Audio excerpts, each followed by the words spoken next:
Smart Ahmednagar news.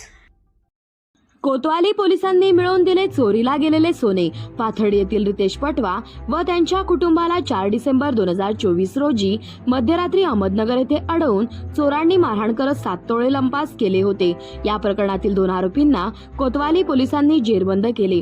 पोलिसांनी आरोपींकडून चोरलेले 4 तोळे दागिने हस्तगत करत रितेश पटवा व त्यांच्या पत्नीला आज तारीख 2 रोजी परत केले।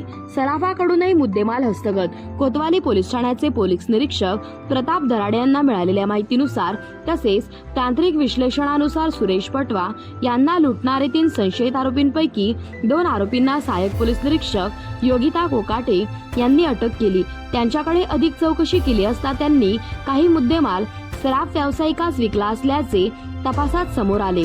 सराफ व्यावसायिकाकडून तब्बल 3,28,000चा मुद्देमाल हस्तगत करण्यात आला आहे। जिल्हा न्यायालयाच्या आदेशानुसार फिर्यादीस चोरी केलेला मुद्देमाल सुपूर्द करण्यात आला आहे।